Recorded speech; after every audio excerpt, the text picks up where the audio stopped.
기도하겠습니다. 사도 바울은 자신은 예수 그리스도의 것으로 부름받았다겠습니다. 왜 이런 말 했는지 전하고자 오니 성령께서 함께해 주셔서 이 뜻을 올바로 이해할 수 있도록 축복하여 주옵소서. 예수님의 이름으로 기도했습니다. 아멘. 하나님 말씀은 로마서 1장 6, 7절 말씀을 제가 봉독하겠습니다. 너희도 그들 중에 있어 예수 그리스도의 것으로 부름을 입은 자니라. 로마에 있어 하나님의 사랑하심을 입고 성도로 부르심을 입은 모든 자에게 하나님 우리 아버지와 주 예수 그리스도를 쫓아 은혜와 평강이 있기를 원하노라. 사도 바울은 왜 자신의 그리스도의 것으로 부르심을 받았다라고 했어요? 즉 이 말은 나는 내 것이 아니라 예수 것이다, 예수님의 것이다. 그래서 내가 부르심을 받았다라는 말은 그냥 순종할 수밖에 없다. 예수님의 가르침에 예수님의 가르침에 나는 한 수 배울 수밖에 없다. 난 예수님의 말을 그대로 순종할 수밖에 없다라는 얘기를 한 거예요. 사도 바울은 이게 예수 믿는 시작이 사도행전 9장부터 시작합니다. 이제 자신의 권력과 힘으로 예수 믿는 사람을 핍박했습니다. 그 상대를 자신의 권력, 긍정적인 거로 괴롭히는 희열이 있었는데, 이런 사람은 누구 말을 듣지 않습니다. 내 건 내 거예요. 그 자기의 우월함 가지고 상대를 무시하고 하대하고 괴롭혀서 희열을 느끼고 기쁨을 느끼고 만족하고 자존심 세우는 사람은요, 내 것이 강합니다. 근데 빌립보 3장에 보면 내가 많은 자랑거리와 권력과 모든 걸 다 배선물로 여긴다라고 했어요. 이제 왜 그랬을까 이게? 사실은 권력 있고 우월한 능력이 있는 사람은요, 이걸 가지고 상대를 비웃고 하대하면서 희열을 느끼기 때문에 내 것이 강합니다. 근데 빌립보 3장에 보면 이 자랑거리, 긍정적인 것, 권력, 힘을 다 배설하겠다라고 했어요. 그러니까 이게 왜 그랬을까라는 거예요. 자 보세요. 사도행전 9장 1절 보면 사도 바울이 자기 권력 가지고 예수님을 믿는 사람을 핍박하기 위해서 살기와 위협이 있었다라고 했어요. 살기.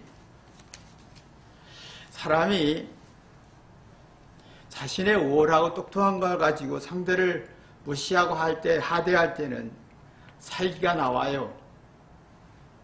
독살스러워요. 그냥 화가 많아요. 그리고 위협해요. 너 내 말 안 들으면 너 약점을 공격할 거야. 위협으로 문제를 해결하려고 그래요. 근데 상대를 위협하고 살기가 있고 공격성이 강하면, 상대의 잘못을 공격하게 되면 두렵고 부정적인 게 더 자기 안에 많아집니다.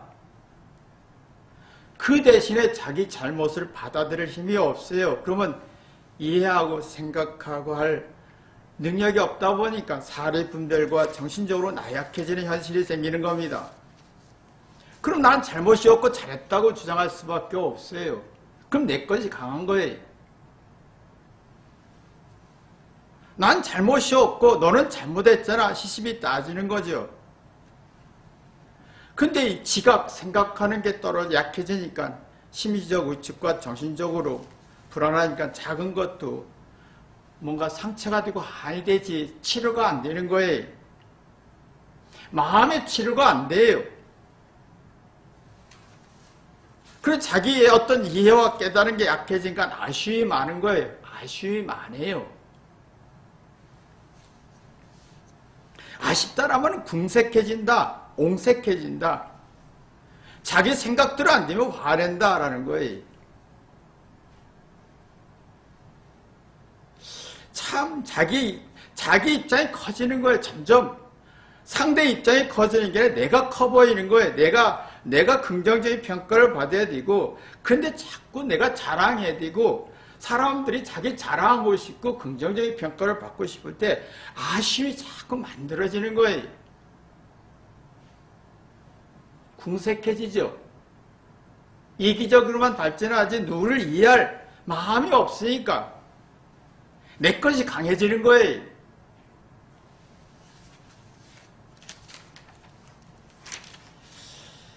자, 사도 바울이 이걸 보면서 자신의 모습을 봤어요. 예수님이 사도행전 9장 보면 사울아 사울아 네가 왜 나를 비박하느냐 할 때 나를 잘못을 지적한 거예요. 내가 행동하고 생각하고 하는 게 이게 얼마나 문제인지를 사랑을 느낀 거예요.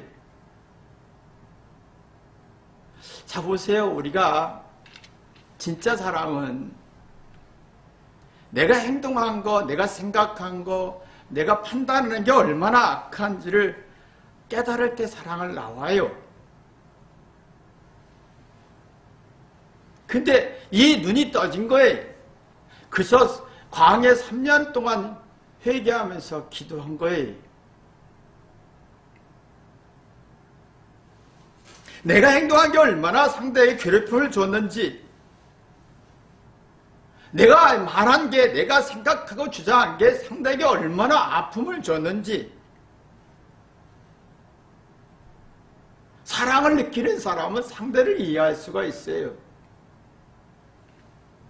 그러면 사리분별과 정신적으로 건강해지면서 상대가 커 보이고 존귀해 보이고 고맙고 나는 작아지면서 마음의 치료가 만들어져요.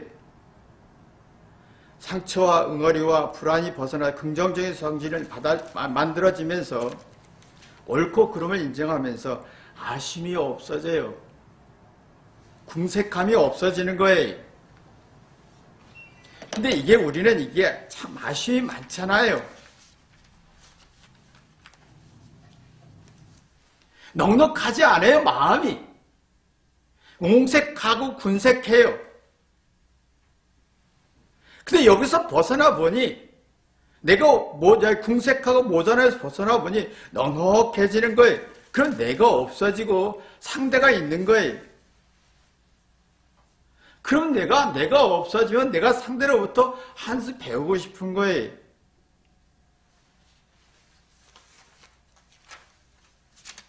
이게 우리 마음속에 살아나야 되는데 이상하게 우리는 이게 안 살아나요. 그런데 한 수 내가 가르쳐 줄게 라는 건 발전했어요. 내가 우월하니까 똑똑하니까 내가 한 수 가르쳐 줄게. 내 말 들어. 내가 우월하니까 너보다 한 수 위야 라고 하다 보니까 옹색해지고 궁색해지면서 마음의 넉넉함이 없어지니까 지식과 우월함이 어설퍼지는 거예요.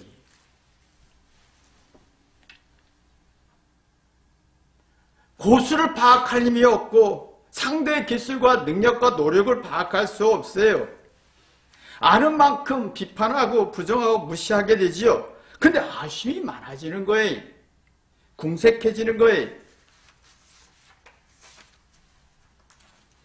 그러니까 지식이 얄팍해지고 깊지 못하니까 불안이 많아지고 마음의 만족은 없어지고. 그러니까 이게요. 내가 우월하니 내가 똑똑하니 주장은 강하지만 상대를 부정적으로 평가하다 보면 아쉬움이 많지요. 이 지식이 얄팍하고 어설퍼요. 그 내게 강해지는 거예요. 그러니까 그러면 마음의 기운이 없어져요. 점점 마음의 기운이 없어서 어설퍼지고 맛있고 뭔가 상대를 이해할 힘이 없고, 그러니까 이게 점점 궁색해지고 옹색해져서 상대의 어떤 고수를 상대의 인성을 파악할 힘이 없어요.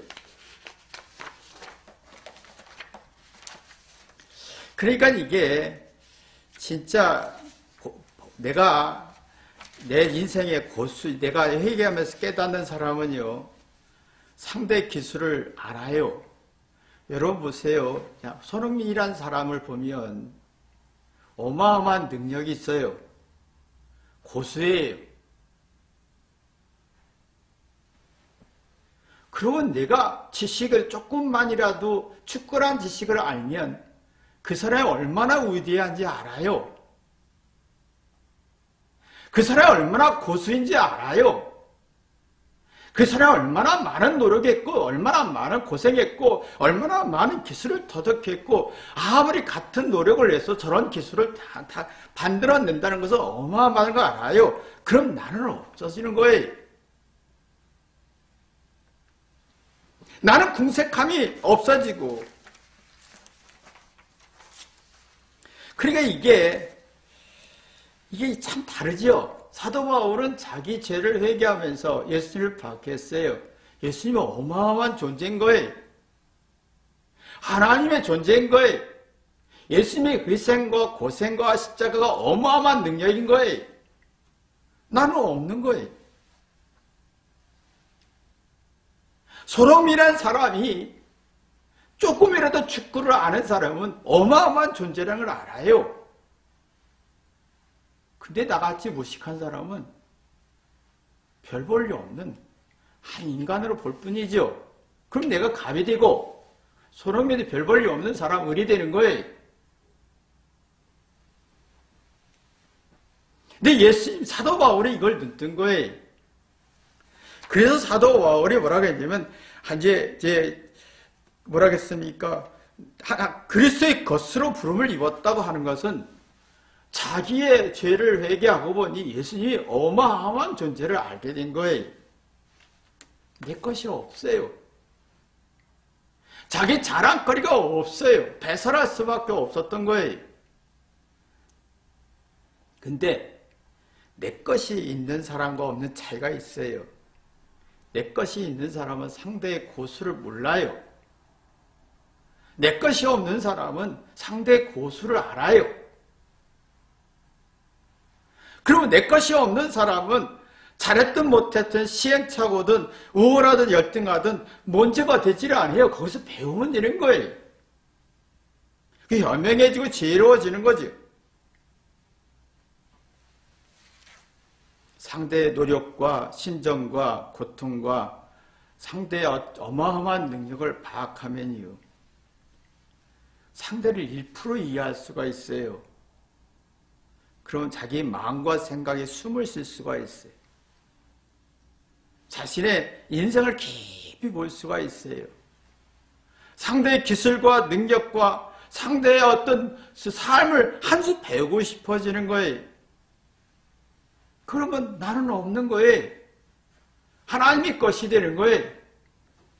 축구를 잘하는 사람은, 조금 아는 사람은 박지성이라든가 손흥민이 우상인 거예요. 자기는 그 속에 없어요. 그러니까 점점 그 지식이 발전하고 축구의 지식이 발전하고 지혜가 발전하고 보는 눈이 발전하니까 즐겁고 재미가 있는 거예요. 자기 지식을 자꾸 버리는 거예요. 내 기술을 배우고 싶고 배워서 새로운 기술을 터득해서 이때까지 썼던 기술을 버리는 거예요. 생각과 이해가 커지면서 잠재력이 살아나지요. 그럼 상대를 이해할 수 있는 게 1%에서 5%, 10% 이렇게 발전합니다. 그러면 나는 없고 상대가 커 보이고 내 것이 없어요. 그러면 점점 이기적인 생각에서 이타적으로 전환을 하면서 내가 궁색함이 없어요. 넉넉해지는 거지.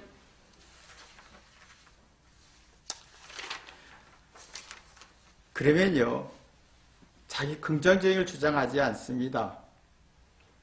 나이가 들수록 상대를 1%에서 5%, 10%, 20%, 30% 늘어나야 내 속사람이 건강해지면서 하나님의 뜻을 헤아릴 수 있고 인생이 후패지면서 하나님의 뜻을 이렇게 풀어낼 수가 있어요.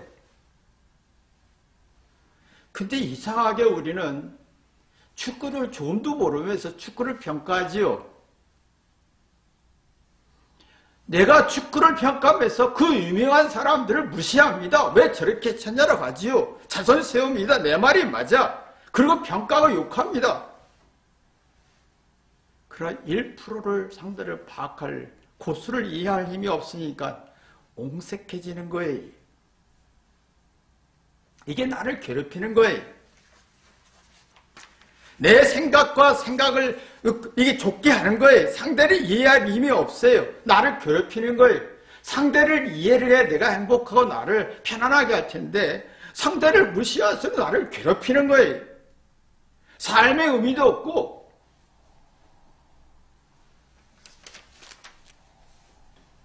그러니까 사도 바울이 나는 없다라고 한 거예요. 나는 없다. 이 말은 엄청난 변화가 있었다는 거지요. 이게 참 중요한 일입니다. 우리가 점점 살아가면서 나는 없어야 돼요. 근데 우리는 점점 살아가면서 내가 강해지잖아요. 내 아내야, 내 부인이야, 내 자녀야, 내 거야, 내 거야. 아니에요. 나는 아내 것이 돼야 되고 나는 남편 것이 돼야 되고 부모는 자녀 것이 돼야 되고 자녀는 부모 것이 돼야 되는 거예요.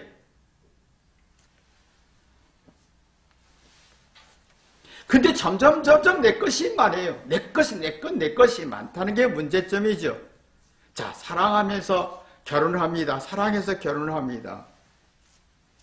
근데 사랑하면서 결혼할 때 점점 사랑이 나오면 내 것이 없고 상대 아내 것이 돼야 되고 아내는 또 남편 것이 돼야 되고 부모는 또 자녀 것이 돼야 되는 거예요. 그래야 내가 내 것이 없을 때 상대의 고수, 상대의 능력, 상대의 어떤 신비함을 깨닫고서 내가 행복한 거죠. 근데 지금은 다 자존심 세워서 여자는 아내를, 남자는 아내를, 아내는 남편을, 부모는 자녀를 다 내 것으로 만들려고 그래요.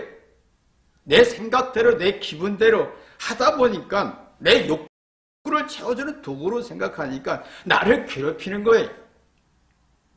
생각이 안 되지요. 깨닫는 게 안 되지요. 지각 회개하는 게 안 되지요. 근데 서로가 아내는 남편의 것이 되고 남편은 아내 것이 되고 부모는 자녀 것이 되고 자녀는 부모 것이 되면요. 상대의 고수를 알아요. 상대의 노력과 삶을 파악하면서 내 마음을 넓혀요. 옹색함이 없어지죠. 그럼 자각 능력이 발전하게 되고 그러면 스트레스를 이겨낼 수 있고 근데 내 것이 강하면 상대를 이해할 힘이 없어요. 이해와 자각 능력이 없어지니까 무거워지니 삶이 지치고 피곤해지고 조금만 불편해도 짜증내고 승질 내고 아무리 해도 몰라요. 내 것이 강하니까. 시기 질투는 망하는데 자기 인생을 망가뜨리는 거예요.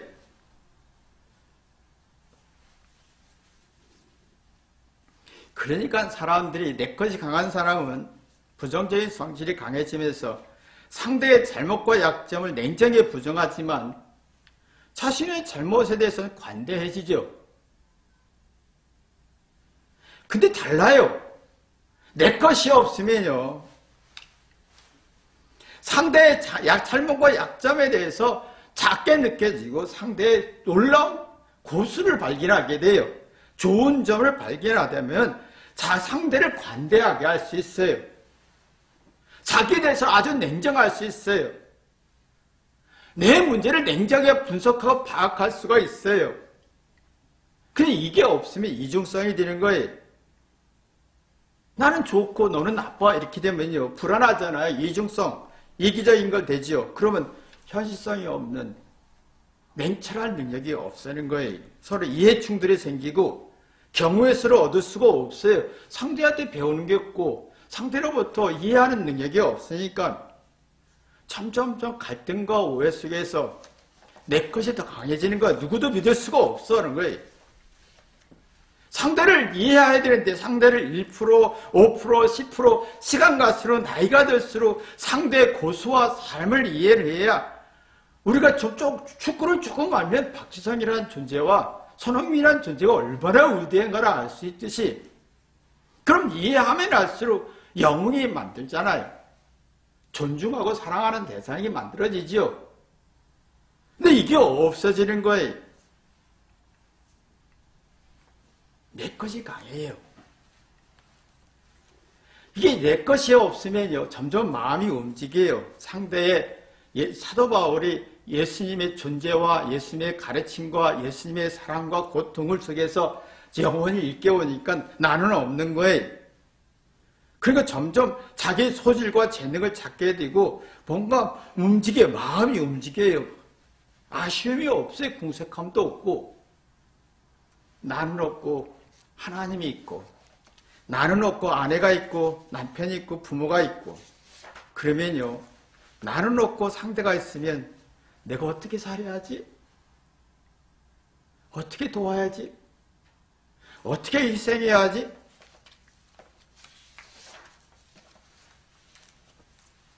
그래서 사도 바울은 예수님의 사랑으로 회개해 보니까 내 것이 없는 거예요. 하나님의 것이다. 난 부름을 받았다 이거예요. 난 순종하고 싶다.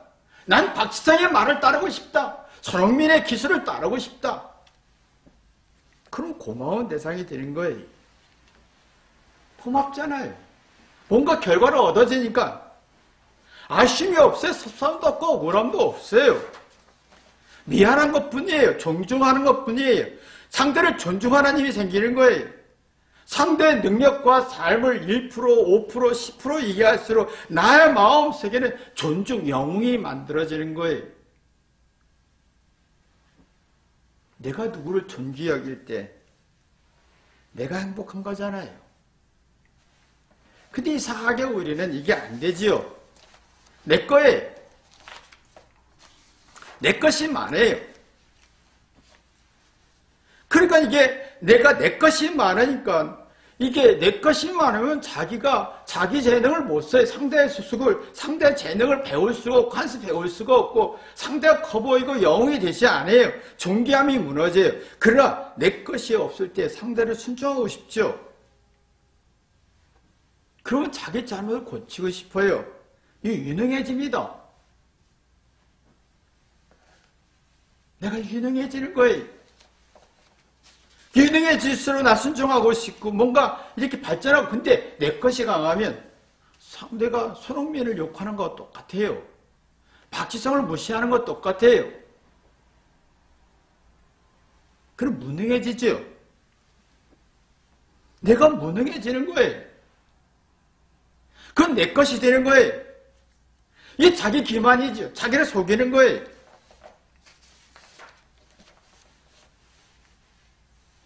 그러니까 누구 말을 듣는 게 굴욕을 느끼는 거예요. 무시를 느끼지. 누구 말을 듣고 싶지 않은 거예요. 자기 기만에 빠진 사람은 누구 말을 듣고 싶지 않은 거예요. 누구 말을 듣고 생각하는 자체가 기분 나쁜 거예요.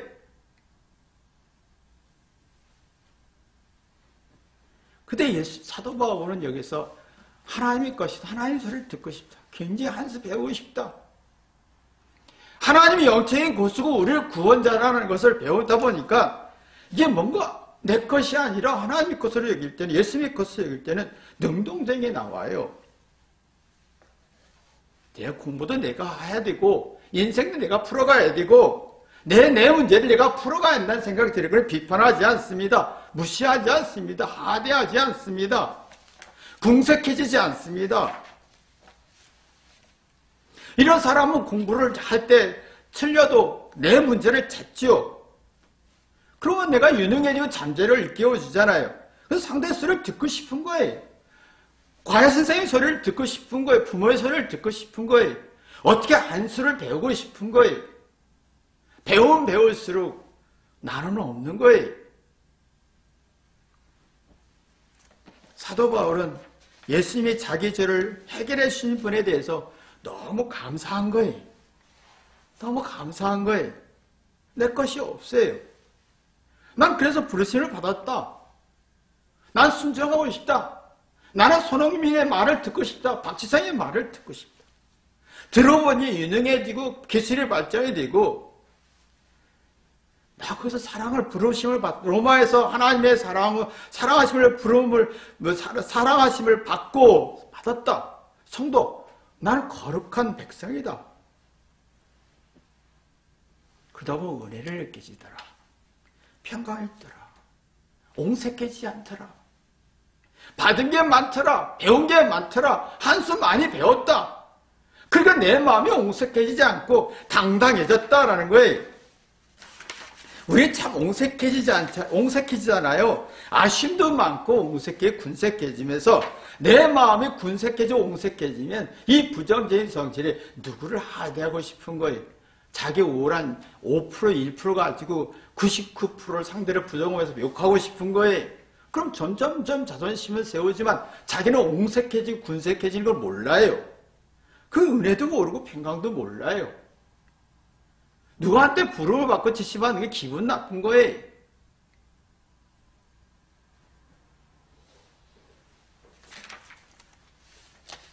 참 우리는 미련하게 살아요.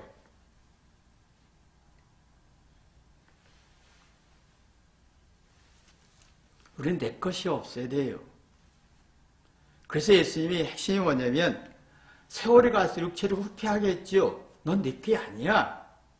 우울한 지식도 다 기억을 떨어뜨리게 했죠. 네 것이 아니야.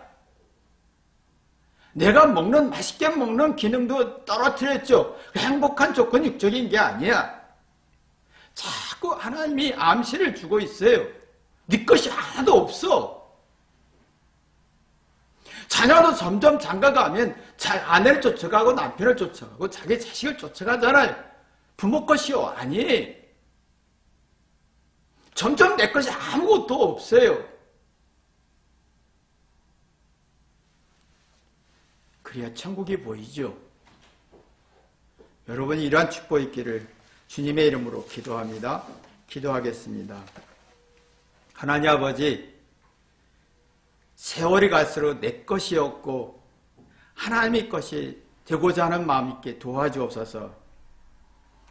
사도 바울은 내 것이 없다고 해서 그리스도의 것이라고 했습니다. 난 부르심을 받고 순종하고 싶다. 그 예수님의 말씀을 따르고 싶고 한 수 배우고 싶고 이해하고 싶고 난 그래서 부르심을 입은 자다라고 했습니다. 깨닫고 보니 자기는 얼마나 거룩한 성도인지 눈 떴고 하나님의 사랑으로 은혜를 알았고 평강을 알았고 궁색함이 없고 옹색함이 없고 이기적인 생각이 없고 부정적인 생각이 없고 마음의 여유가 있어. 내 것이 없다는 자유함, 모든 걸 내려놓을 수 있는 풍성함을 경험했음을 봅니다. 우리도 이 사도 바울처럼 이러한 축복이 있게 도와주옵소서. 예수님의 이름으로 기도했습니다. 아멘.